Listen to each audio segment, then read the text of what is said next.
Not even a former All-Pro with over 1,500 yards is finding a place in the Raiders' new offense.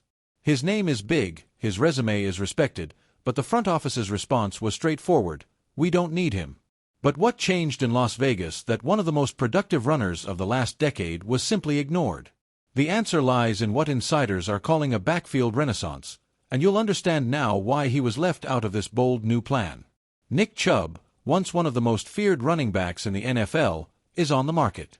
And while his name still carries weight, his current situation shows how quickly the dynamics of the league can change.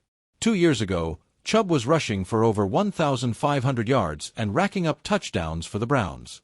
Today, he's looking for a team where he can simply be guaranteed playing time, and not even the Raiders seem willing to offer that. That's because the landscape in Las Vegas has changed radically.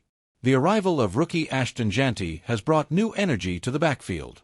The youngster has been widely praised in training, with inside sources already describing his performance in OTAs as off the charts. Alongside him is Raheem Mostert, an explosive veteran who led the NFL in rushing touchdowns in 2023 and still has plenty of gas left in the tank. And it doesn't stop there. General Manager John Spytek kept Sincere McCormick, a promising player from last year's roster, and also added depth with Dylan Lobby and Zamir White. In other words, for the first time in a long time, the Raiders don't just have names on paper. They have a plan, a rotation, and, above all, confidence in what they've put together. The refusal to pursue Nick Chubb, according to reporter Vincent Bonsignori, is symptomatic of something bigger. The Raiders are no longer desperate. They don't need to chase veterans to fill holes. They believe they have the future of the position in their hands, and that it starts this season.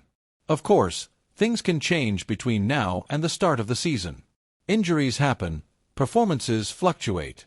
But for now, the idea of letting go of a big name like Nick Chubb shows that something is different in the desert. For the first time in years, the Raiders' ground attack seems to have a direction, and it's pointing up.